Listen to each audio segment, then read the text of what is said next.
തേഞ്ഞിപ്പലത്തിനടുത്ത് Chettiyarmad service റോഡിൽ അമിത വേഗതയിലോടി bike യാത്രികനെ ഇടിച്ചു പരിക്കേൽപ്പിച്ച സംഭവത്തിൽ ബസ് ഡ്രൈവറെ ആൾക്കൂട്ടം സംഘം ചേർന്ന് മർദ്ദിച്ച സംഭവത്തിലാണ് പോലീസ് കേസെടുത്തത്. ആൾക്കൂട്ടമർദ്ദനത്തിൽ കണ്ടാലറിയാവുന്ന 5 പേരെ പ്രതികളാക്കി പോലീസ് കേസെടുത്തു. ആൾക്കൂട്ടമർദ്ദനമായെന്ന് മറ്റൊരു ബസ്സിൽ കയറി പോകുന്നതിനിടെ ആളുകൾ പിന്തുടർന്ന് ബസ്സിൽ നിന്ന് പിടിച്ചിറക്കി ഡ്രൈവറെ സംഘം ചേർന്ന് മർദ്ദിക്കുകയായിരുന്നു. കോഴിക്കോട് വേങ്ങര റൂട്ടിലോടുന്ന നിനു സ്റ്റാർ എന്ന ബസ്സിലെ ഡ്രൈവർ കിളിനക്കോട് സ്വദേശി റിയാസിനാണ് മർദ്ദനമേറ്റത്. കഴിഞ്ഞ ദിവസമാണ് ചെട്ടിയാർമാട് പെട്രോൾ പമ്പിന് സമീപം സർവീസ് റോഡിൽ അപകടമുണ്ടായത്. അപകടകരമാം വിധം അമിത വേഗതയിലോടിയ ബസ് ബൈക്കുമായി കൂട്ടിയിടിക്കുകയും തെറിച്ചു വീണ ബൈക്ക് ഓടിച്ച യുവാവിന് ഗുരുതര പരുക്കേൽക്കുകയും ചെയ്തിരുന്നു. കോഴിക്കോട് സ്വദേശി നന്താട്ട് വീട്ടിൽ അശ്വിനാണ് ഗുരുതര പരുക്കേറ്റത്. സംഭവത്തിന് പിന്നാലെ നാട്ടുകാരും വഴിയാത്രക്കാരിൽ ചിലരും ചേർന്ന് ക്രൂരമായി മർദ്ദിച്ചെന്നാണ് റിയാസിന്റെ പരാതി. നാട്ടുകാരുടെ മർദ്ദനത്തിൽ പരിക്കേറ്റ റിയാസിനെ പിന്നീട് പോലീസ് എത്തിയാണ് തിരൂരങ്ങാടി താലൂക്ക് ആശുപത്രിയിൽ പ്രവേശിപ്പിച്ചത്. ആൾക്കൂട്ട മർദ്ദനത്തിന്റെ വീഡിയോ ദൃശ്യങ്ങൾ സഹിതമാണ് ബസ് ജീവനക്കാർ പോലീസിനെ സമീപിച്ചിട്ടുള്ളത്.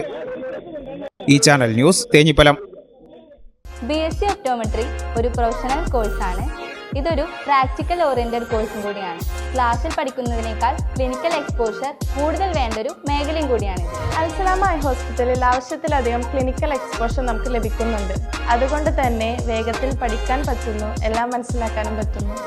We are very happy to be the part of Al Salama Optometry College.